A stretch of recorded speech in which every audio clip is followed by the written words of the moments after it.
বর্তমানে কিন্তু বাংলাদেশের মার্কেটে বেশ কয়েকটা ব্র্যান্ডের হায়ার সিসি বাইক লঞ্চ করা হয়েছে। তো সেখানে হোন্ডা কেন পিছিয়ে থাকবে? তারাও লঞ্চ করতে যাচ্ছে তাদের হোন্ডা সিবি 200X এই বাইকটাকে। এই বাইকটা মূলত হোন্ডার অ্যাডভেঞ্চার সেগমেন্টের বাইক। যারা কিনা ট্রাভেল ট্যুর করে থাকেন এই বাইকটা আসলে তাদের জন্যই, কারণ এই বাইকটা এতটাই কমফোর্ট যে এটা দিয়ে আপনারা যে কোনো ধরনের লং ট্যুর করতে পারবেন। সাধারণত যারা ট্যুর ট্রাভেল করে থাকেন এই বাইকটা আসলে তাদেরই জন্য। তো যাই হোক, আজকের ভিডিওতে বাইকটার ফুল স্পেসিফিকেশনের পাশাপাশি এই বাইকটার ভালো খারাপ দিক প্রায় সবকিছু নিয়েই কথা বলবো। আর বন্ধুরা, আপনারা যদি আমাদের চ্যানেলে নতুন হয়ে থাকেন তাহলে চ্যানেলটাকে অবশ্যই সাবস্ক্রাইব করবেন। তো বন্ধুরা, চলুন শুরু করা যাক আজকের এই ভিডিওটি। শুরুতেই বাইকটার লুকস অ্যান্ড ডিজাইন এবং এর বিল্ড কোয়ালিটি নিয়ে কথা বলি। বাইকটার লুকস অ্যান্ড ডিজাইন মাস্কিউলার বডির সাথে ডাইনামিক শেপে ফুললি নেকেড স্পোর্টি ডিজাইন করা হয়েছে, যার কারণে বাইকটাকে দেখতে খুবই ভালো লাগে। আর মূলত বাইকটার লুকস অ্যান্ড ডিজাইনের কারণেই এটা এতটা জনপ্রিয়। তাছাড়া বাইকটার রিলায়েবল ইঞ্জিন এবং কমফোর্ট রাইড তো রয়েছে।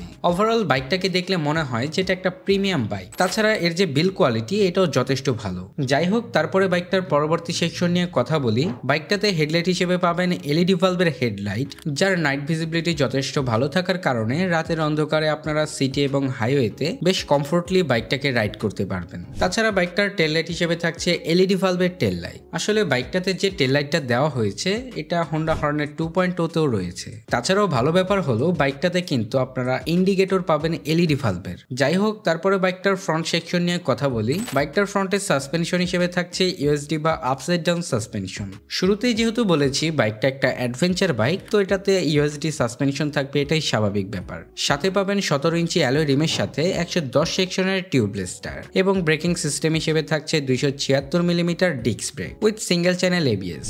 এখানে খুব হতাশাজনকভাবে বাইকটাতে রয়েছে সিঙ্গেল চ্যানেল এবিএস। এখানে ডুয়েল চ্যানেল এবিএসটা আশা করেছিলাম, কিন্তু এখানে তারা দেয় নাই। এটা বাইকটার একটা খারাপ দিক বলতে পারেন, কারণ এই প্রাইস পয়েন্টে অন্যান্য ব্র্যান্ডের বাইকগুলো কিন্তু ডুয়েল চ্যানেল এবিএস প্রোভাইড করে থাকে। যাই হোক, তারপরে কথা বলি বাইকটার রেয়ার সেকশন নিয়ে। বাইকটার রেয়ার সাসপেনশন হিসেবে থাকছে মনোশক সাসপেনশন এবং 17 ইঞ্চি অ্যালয় রিমের সাথে পাবেন 140 সেকশনের টিউবলেস টায়ার, সাথে 220 মিলিমিটারের ডিস্ক ব্রেক। যাই হোক, ওভারঅল বাইকটার ব্রেকিং সিস্টেম নিয়ে বলতে গেলে এর ব্রেকিং সিস্টেম মোটামুটি ভালোই। তারপরেও যদি ডুয়েল চ্যানেল এবিএস থাকতো তাহলে আমার মনে হয় ভালো হতো, যার ফলে রাইডার বেশ কনফিডেন্ট থাকতো বাইকটার ব্রেকিং সিস্টেম নিয়ে। তো যাই হোক, তারপরে বাইকটার পরবর্তী সেকশন নিয়ে কথা বলি। বাইকটাতে পাবেন সিঙ্গেল পার্ট হ্যান্ডেলবারের সাথে ফুললি ডিজিটাল স্পিডোমিটার, যাতে ফিচার হিসেবে পাবেন বর্তমানের সকল আপডেট ফিচারগুলো। তারপরে কথা বলি বাইকটার ইঞ্জিন পারফরমেন্স নিয়ে। যদিও বাইকটার নাম দেওয়া হয়েছে হোন্ডা সিবি 200X, কিন্তু এখানে আপনারা সিসি একটু কমই পাবেন। বাইকটাতে ইঞ্জিন হিসেবে থাকছে 184.4 CC 4 stroke 2 valve single cylinder BS6FI air কুল ইঞ্জিন। আসলে বাইকটাতে লিকুইড কুলিং সিস্টেমটা যদি দিত তাহলে আমার মনে হয় ভালো হতো। আর তাছাড়া এই প্রাইস পয়েন্টের অন্যান্য ব্র্যান্ডের যে বাইকগুলো রয়েছে তারা কিন্তু তাদের হায়ার সিসি যে বাইকগুলো রয়েছে সেগুলোতে কিন্তু লিকুইড কুল প্রোভাইড করছে, কিন্তু এখানে সেটা পাচ্ছি না।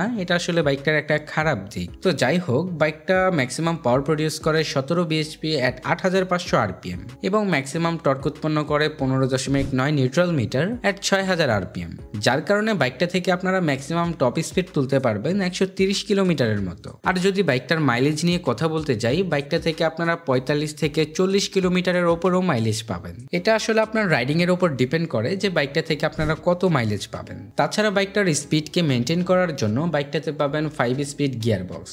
এখানেও তারা কমতি দেখাই দিল, কারণ এখানে 6 স্পিড গিয়ার বক্স না দিয়ে তারা দিয়েছে 5 স্পিড গিয়ার বক্স। এটাও আসলে বাইকটার খারাপ দিকের মধ্যেই পড়ে। ওভারঅল যদি বাইকটার ইঞ্জিনটা নিয়ে বলতে যাই, হোন্ডা হর্নেট 2.0তে যে ইঞ্জিনটা ব্যবহার করা হয়েছে এই বাইকটা তো প্রায় সেম ইঞ্জিনটাই ব্যবহার করা হয়েছে। তো যাই হোক, তারপরে বাইকটার পরবর্তী সেকশন নিয়ে কথা বলি। বাইকটাতে পাবেন স্প্লিট সিট, যেটা পিলিয়ন এবং রাইডারের জন্য খুবই আরামদায়ক বলা যায়। তাছাড়া বাইকটার ফুয়েল ট্যাঙ্ক ক্যাপাসিটি হচ্ছে 12 লিটার এবং রিজার্ভ ফুয়েল ট্যাঙ্ক ক্যাপাসিটি হচ্ছে 2.4 লিটার। এই বাইকটা কিন্তু অন্যান্য ব্র্যান্ডের বাইকের তুলনায় খুবই হালকা পাতলা। এর ওয়েট হচ্ছে 147 কেজি। তাছাড়া বাইকটার গ্রাউন্ড ক্লিয়ারেন্স হচ্ছে 167 মিলিমিটার। তো যাই হোক, ওভারঅল বাইকটার সব দিক নিয়ে যদি বলতে যাই, বাইকটার বেশ কয়েকটা খারাপ দিক আছে। যেমন বাইকটাতে আপনারা ব্রেকিং সিস্টেমে সিঙ্গেল চ্যানেল এবিএস পাবেন, এখানে আসলে ডুয়েল চ্যানেল এবিএস দেওয়া উচিত ছিল। তারপরে আমার কাছে আরো একটা দিক যে খারাপ মনে হয়েছে সেটা হচ্ছে বাইকটার এয়ার কুলিং সিস্টেম। এখানে আসলে লিকুইড কুলিং সিস্টেমটা দেওয়া উচিত ছিল, কিন্তু তারা দেয় নাই। তাছাড়া বাইকটার আরো একটা খারাপ দিক নিয়ে যদি বলতে যাই সেটা হচ্ছে 5 স্পিড গিয়ার বক্স। যেখানে অন্যান্য ব্র্যান্ডের হায়ার সিসি বাইকগুলোতে রয়েছে 6 স্পিড গিয়ার বক্স, এখানে বাইকটাতে রয়েছে 5 স্পিড গিয়ার বক্স। এটা আসলে বাইকটার একটা খারাপ দিকই বলা যায়। তো যাই হোক, সবশেষে বাইকটা বাইকটার প্রাইস নিয়ে কথা বলি, হোন্ডা হর্নেট 2.0 এই বাইকটাকে যে প্রাইস পয়েন্টে লঞ্চ করা হয়েছে এই বাইকটাকে আসলে ওই প্রাইস পয়েন্টেই লঞ্চ করা হবে। সাধারণত হোন্ডা হর্নেট 2.0 থেকে এর প্রাইস কিছুটা বেশি হবে। তো যাই হোক বন্ধুরা, আজকের ভিডিওটা এখানেই শেষ করছি। আপনাদের যদি কোনো মতামত থাকে তাহলে অবশ্যই কমেন্ট সেকশনে কমেন্ট করে জানাবেন। তাছাড়া ভিডিওটা ভালো লেগে থাকলে অবশ্যই লাইক, কমেন্ট, শেয়ার, সাবস্ক্রাইব করে আমাদের পাশেই থাকবেন। দেখা হচ্ছে পরবর্তী কোনো নতুন ভিডিওতে। সবাই সুস্থ থাকবেন, ভালো থাকবেন।